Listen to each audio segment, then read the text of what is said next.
Hey everyone, Eddie J on crypto. Hope you're having a great day. It's actually a lot to speak about, so we're just going to dive right into it. Let's get to some of the news before we look at the numbers because some things are up, some things are down.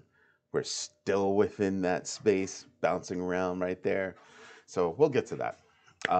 Phantom Wallet got a $109 million investment and is currently valued at $1.2 billion.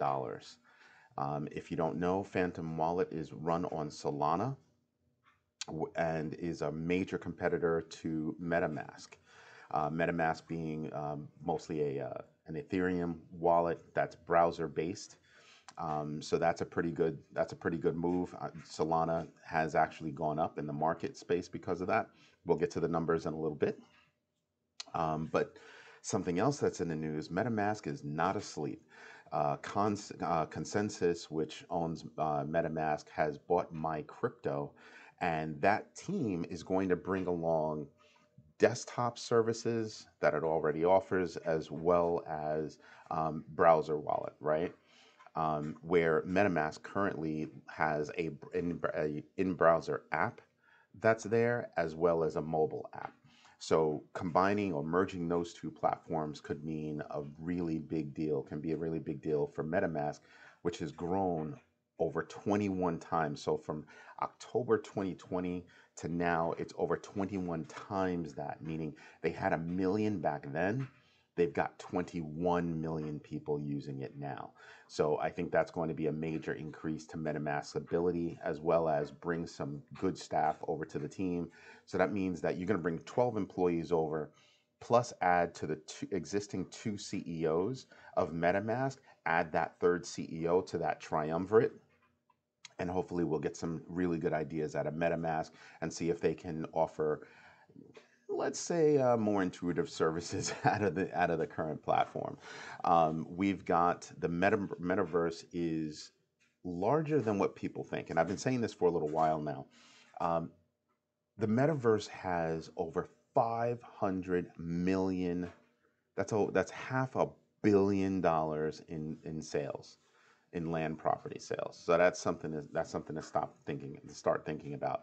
Um, Snoop Dogg has a place. People selling next to Snoop Dogg, a few $100,000 there. So you're just seeing how these things are growing. For me personally, I'm not buying any land yet. I'm interested, but I'm just looking, and I'm not rich, so not spending money on something that I don't know if it's going to go anywhere. I think it's growing. I think the fun part of it is growing. In terms of marketing, I'm still looking at that from a marketing perspective. Um, but I want to see different things. Right now, I'm just seeing a whole bunch of thought process from the real world being applied to the metaverse world. And I'm waiting to see if people start to realize that, you know, this could be like Star Wars or Avatar, where you've got cities and land up in the air that's just there. The whole idea of buying a property, building a building, and putting businesses in the building. I don't know. I'm expecting a bit more creativity there, in terms of what can and cannot be done. Like, what's the usefulness? What are you actually doing? What are you bringing to the metaverse? Because if it's just going to be another spot, you're not going to be fun. There's nothing that you're actually bringing in terms of what my experience or what people's experience is going to be. I don't know if you're going to be all that. Gaming casinos joining in. Okay, I'm going to have some fun playing some games. Different movie events or concert events that I can actually see, but it's what is that complete experience that you're going to bring to me that will really open things up. Yesterday, I spoke about Match Group creating a metaverse like property out of Tinder where you can do virtual things. Well, what's that going to do if they were, what would happen if they were to move into the metaverse, in a more realistic fashion? What would they be doing there? Go on dates in the metaverse, meet people, you know, just what can happen. I want to see the possibilities expand, and I want to see companies, actually move into this space and actually do something. Get creative, hire some creative thinkers, get some people that write comic books, or just those kinds of heads that can really open things up and bring you there. I mean, if the way I look at the metaverse in some ways is a lot like, you ever watch Star Trek? and they would go into their room and they'd be able to recreate any kind of, atmosphere that you wanted. This is what I'm looking for. I mean, I know we're a long way away from that, but I'm looking for that kind of creativity, that kind of thought process, that kind of, dive into, the human psyche of just, what kind of experience they'll want to have. You know, sometimes I just want a quiet place to read a book. How's that sound? Give me access to any book that I want, any audio book that I want, so I can just put my headset on, sit down, and read a book. And just be around in this space where I can just look up and go, wow, man, this is a really cool place. And just have fun, just different things. Um, so that would be interesting to me. But the metaverse is growing by leaps and bounds. All kinds of things are going on. The ability to move from one metaverse to another metaverse to another metaverse via portals, and some projects even making it so that you can go cross chain with some of your property over to another space. So I think there's a long way to go, but I think the promise is there. Hence, you're seeing major investment. Um, Sony has purchased Bungie. If you don't know who Bungie is, they own Destiny and Halo. So those two games obviously join the PlayStation network in terms of what they're building, but I think they're going to go beyond that. So if you look at what Microsoft has done and other companies, I think this is obviously their response, lower level response, but still a response. And I'm dying to see what all of these companies are going to do with their community of games and how they introduce that to the metaverse. Because I mean, think about it. Destiny coming to the metaverse and everything that Activation Blizzard has coming to the metaverse. Again, those are different spaces within the broad stroke of metaverse. Now imagine if you could start to maneuver around any one of those properties and what you'd be able to do, the gadgets and toys you'd be able to bring with you. I'm just waiting to see what goes on there. Um, Thailand is another country. Thailand and India are in the news because they're cracking down on cryptocurrency trading in a major fashion. India has a 30% tax that they're imposing on cryptocurrencies. Thailand, as much as they want to crack down on cryptocurrency, what they're doing is they're saying they wanted to introduce a 15% tax, but too much pushback on that, so they've kind of rolled back that idea. However, who is it? The Thailand, the Bank of Thailand, Thailand's SEC, and the Ministry of Thailand have jointly agreed that they definitely want to introduce more regulation into the cryptocurrency space. Now, India does not have, I mean, India has a strong economy. Thailand, I think, has a strong economy. Um, I guess my question is, are the weaker economies going toward crypto and the stronger economies fighting to go against crypto? And how long does that last? Right? Like, just you're going to crack down on taxes and everything else. So the more you crack down on taxes, how do you know that this person is actually holding crypto or anything else like that? Because I don't need to put my name on a wallet to send and receive crypto via that wallet. So is that going to the harder you crack down, is that going to introduce new ways that people are going to quote unquote hide their money? So that's something to think about. And I think regulation is good. I really do. But I think how you go about it and how strict you are can either hurt your economy and hurt your citizenry, or it can seriously help your economy and help your citizenry. And that's kind of the thing that I'm looking for is, what's that happy medium for a given country? So just paying attention to who else is cracking down on things. Like I said, last week, you had Russia come out with, hey, we're going to crack down, and then all of a sudden walk that back and say, not so much. So there are things that are at play around the world, and each sovereign state has their own reasoning for what they want to do with regard to cryptocurrency. And I just wonder, I'm old, but I'm still just wondering how long and how far are we away from that kind of Star Wars, Star Trek, kind of, or Star Wars, because Star Trek didn't have money, that kind of idea that it's just a credit, it's just this thing. and it's not driven by a given country. It's not even driven by a given world. It's I can take this credit and I can go use it on another planet. How far away are we from that kind of usefulness around the globe? And does that bring us together? Does that keep us apart? Just what does that do? Um, so there are a lot of dystopian ideas that I have about that. There are a lot of dystopian movies that are doing it.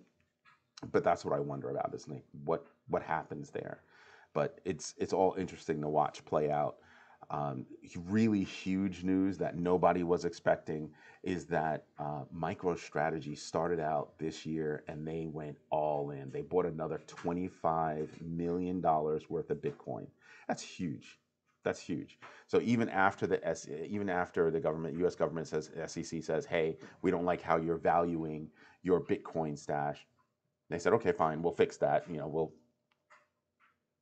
figure out how you want us to say it, how you want us to value it.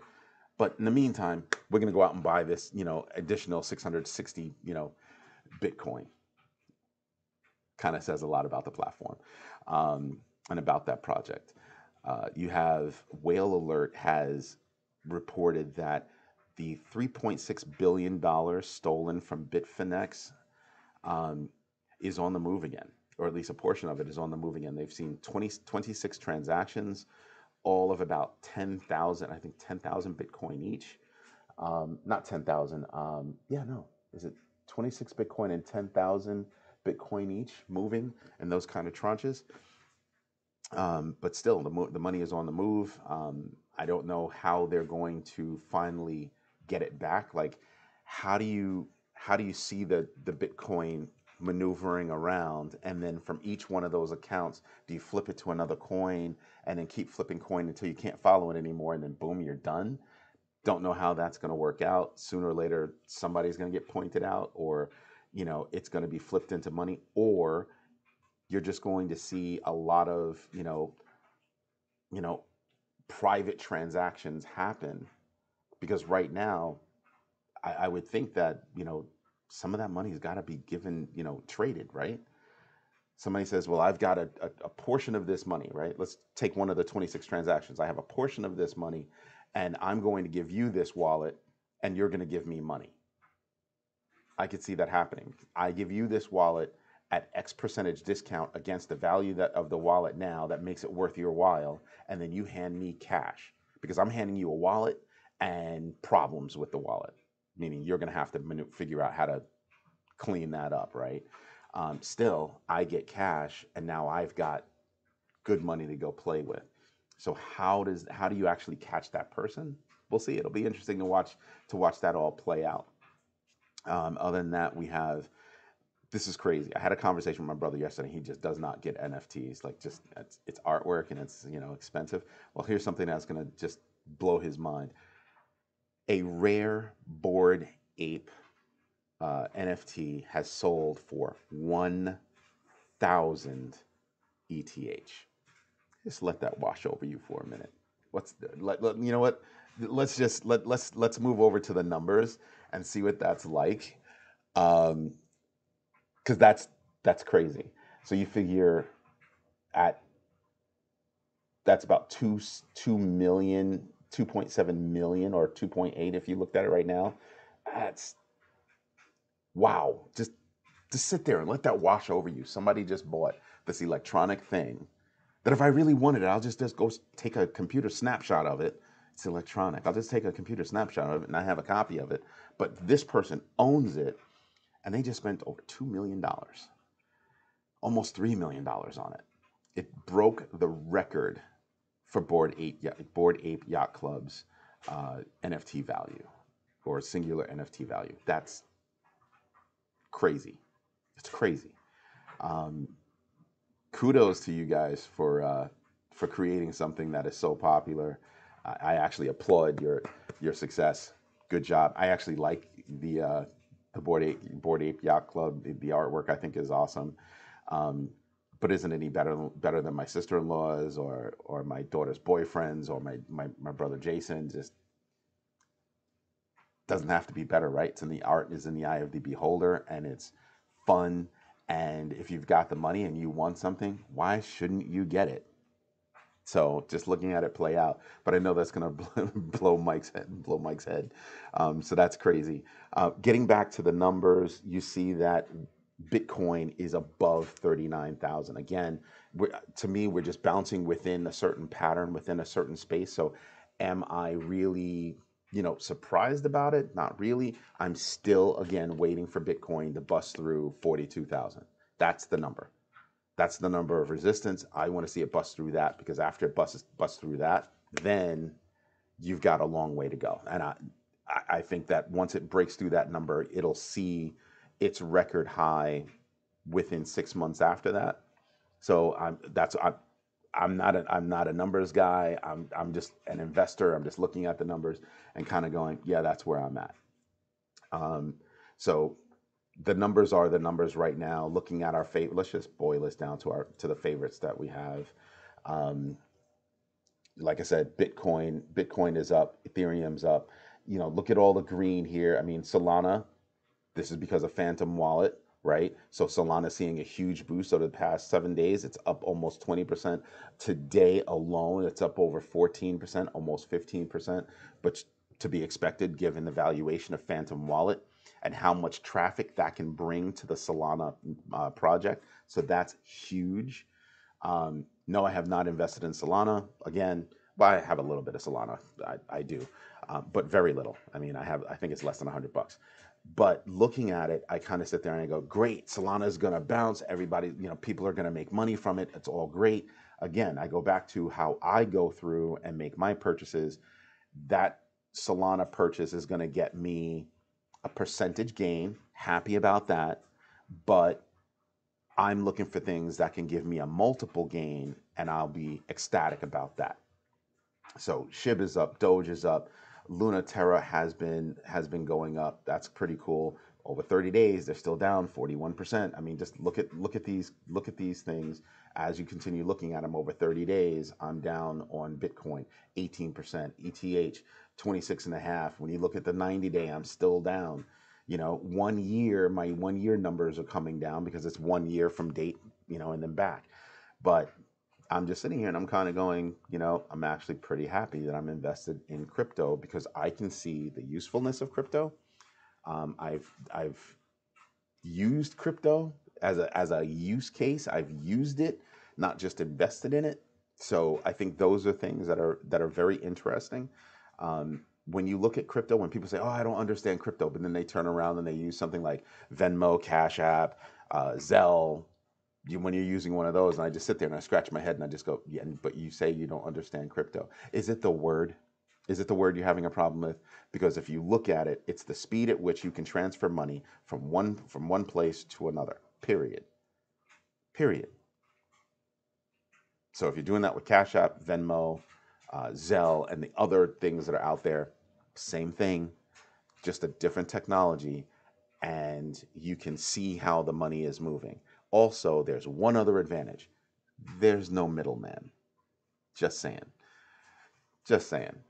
All right. So just looking at the numbers, you have a lot of places that are green. I'm looking at Saitama because I have a little bit of a holding there. How the heck are you down 15%? So I'll be interested to do some research about why everybody else or so many other places are up, but you're down.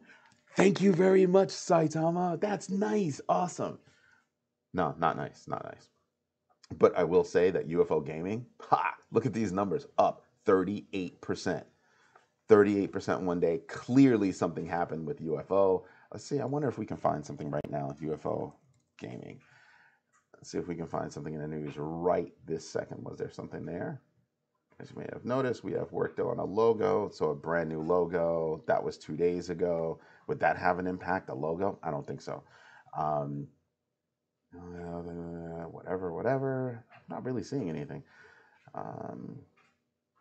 Yeah, I'm not really seeing anything about 24-hour trading volume is up almost 30 million. Okay, that's cute, but yeah, I'm not really seeing anything about UFO gaming in the news that's actually newsworthy. But we'll see. I'll do some digging and see if I come up with something. If I do, I'll share it with you later. Anyway, this is Eddie J on crypto. Have a great day. See you later.